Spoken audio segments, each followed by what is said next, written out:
Il y a 20 ans, 2004, sortait Dungeon Twister, premier du nom. Alors quand je dis premier du nom, c'est le jeu de base, voilà, c'est ça que je dis, puis avec ça il y avait quelques extensions, bref, peu importe, la question elle est pas là. Quoi qu'il en soit, ça fait 20 ans. 20 ans, il s'en est passé des choses entre-temps dans le monde du jeu de société, il s'est passé un max de choses, sauf que, eh bien, il avait la réputation d'être en avance sur son temps. Et donc, qui dit en avance sur son temps, dit de nouvelles mécaniques, dit de choses qu'on n'avait jamais vues, et des sensations nouvelles, et très clairement, je suis assez d'accord avec ça. Alors assez d'accord pourquoi ? Parce que je n'ai pas joué à Dungeon Twister premier du nom, non, j'ai joué à Dungeon Twister, celui qui va être proposé là, le 6 août, sur GameFound, donc dans son édition 20e anniversaire, donc le jeu de Christophe Bollinger se refait une petite beauté, avec notamment des figurines aimantées, vous allez voir ça. Bref, si je te dis donc que c'est en avance sur ton temps, c'est simplement parce que pour y avoir joué, je trouve que ça a pas si mal vieilli. Très clairement, ça a même pas mal vieilli du tout. Donc dans cette vidéo, je te propose de découvrir tout ce qu'il faut savoir concernant Dungeon Twister, sauf un truc, j'ai pas le tarif. Voilà, je te le dis, donc je te fais une présentation gameplay, je te dis ce que j'en ai pensé, et puis voilà, on s'abonne, on like, et on commence maintenant.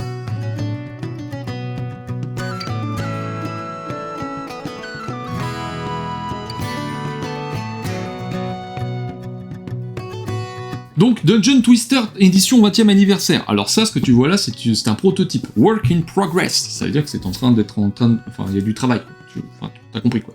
Bref, donc Dungeon Twister 20e anniversaire propose de reprendre la formule de base de Dungeon Twister et de la rendre plus jolie, voilà, et plus fonctionnelle même. Néanmoins, vous êtes exactement sur les mêmes règles que le premier.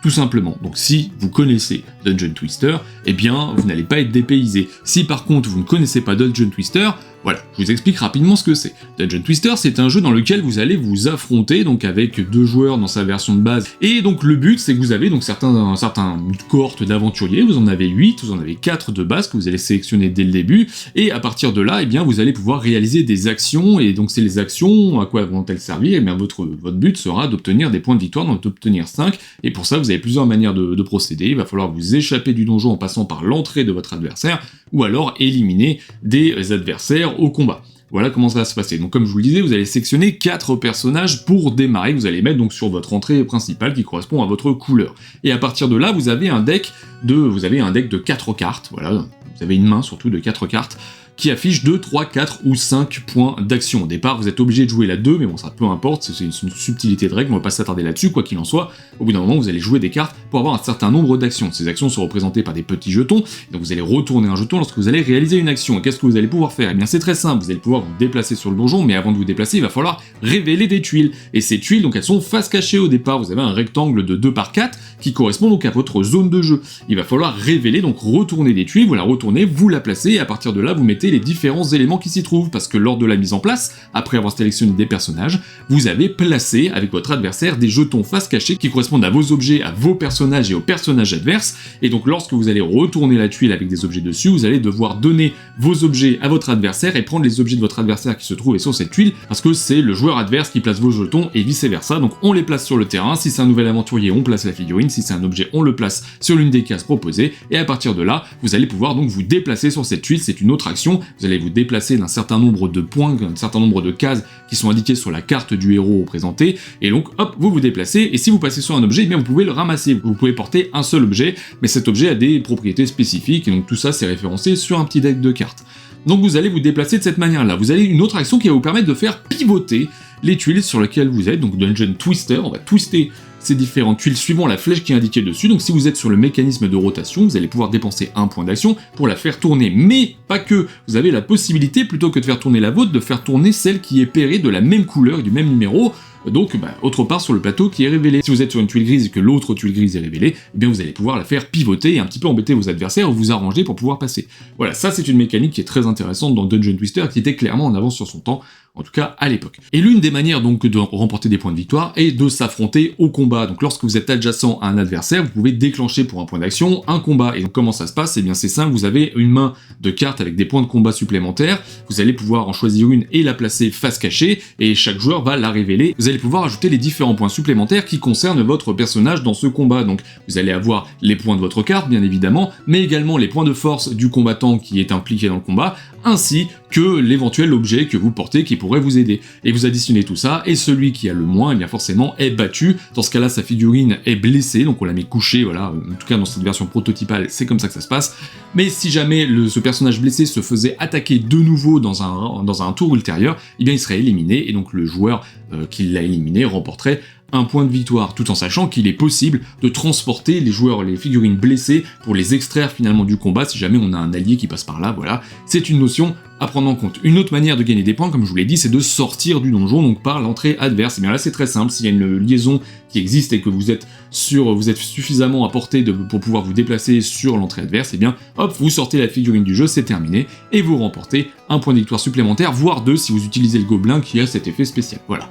Autour de ça, vous avez donc plusieurs objets qui vont vous permettre d'avoir des effets différents. Vous pouvez avoir la corde qui vous permet d'éviter les différents pièges qui apparaissent sur les tuiles de jeu. Vous avez l'épée qui vous permet d'avoir un point de combat supplémentaire lorsque vous attaquez, l'armure qui vous permet d'avoir un point supplémentaire lorsque vous vous défendez, la baguette magique qui permet au mage exclusivement d'éliminer directement un personnage qui est dans sa ligne de vue, bref.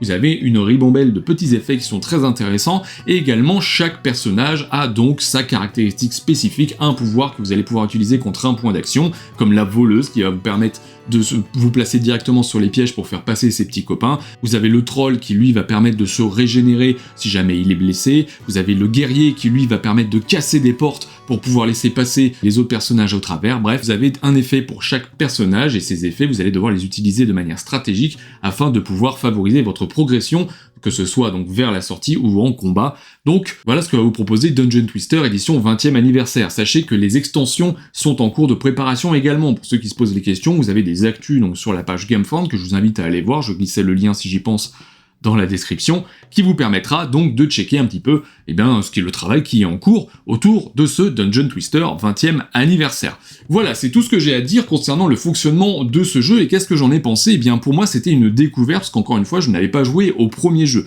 Donc j'ai pris les règles du premier jeu pour pouvoir les transposer sur celui-ci, et ça fonctionne très bien, on est vraiment sur le même jeu. Si ce n'est que maintenant vous avez des figurines qui sont aimantées. Ces figurines aimantées, vous allez pouvoir ramasser les objets avec, les laisser en dessous, c'est très intéressant. Alors forcément, ces gadgets, attention, c'est vraiment une histoire d'avoir quelque chose de facile à manipuler, mais c'est vraiment très sympa, ça fait son petit effet, c'est sympa d'avoir l'objet qui dépasse et pour voir directement quel personnage a quel objet, je trouve ça très intéressant. Le jeu en lui-même est vraiment très fun, on a vraiment un jeu qui est facile d'accès, qui est facile à sortir, il y a peu d'éléments, on le met en place en 5 minutes, c'est réglé, et on a vraiment une dimension stratégique qui est intéressante en fonction des différents personnages que l'on va prendre, et les différents personnages que l'on va placer aussi sur le plateau, parce que forcément vous allez les placer face cachée, donc votre adversaire ne sait pas ce que vous avez placé et où est-ce que vous l'avez placé quand il va révéler une tuile, et vice versa. Et ça c'est une notion qui est très intéressante, parce que vous avez une certaine notion de bluff derrière ça, parce que forcément vous seriez tenté de dire je mets tous mes personnages vers la fin, sauf que ce n'est pas très intelligent dans le sens où peut-être que votre adversaire va s'en douter et donc va agir en conséquence. Donc vous avez un jeu qui est facile à sortir, facile à apprendre, accessible, qui propose désormais des figurines qui sont très fun, qui sont très jolies. Alors là forcément c'est un proto, elles seront plus jolies lorsque le jeu sera terminé, avec cette notion de magnétisme sur les figurines qui permet d'avoir quelque chose d'assez cool. Les tuiles ont une refonte graphique, voilà, c'est plus joli forcément que la première édition. Bref, Dungeon Twister, c'est un jeu qui est approuvé sur la chaîne Jeux en carton, donc le Dungeon Twister 20e anniversaire. Si vous avez besoin de renseignements supplémentaires, n'hésitez pas à aller checker la page ou à commenter là-dessous si jamais vous avez besoin je sais pas, si vous avez des questions vis-à-vis du jeu, si vous connaissez pas le jeu, si vous avez des questions sur ce qui va arriver, j'en sais rien, n'hésitez pas à les glisser en commentaire, allez voir la page, et puis voilà, on s'abonne, on like, et on se retrouve très bientôt sur la chaîne Jeux en carton.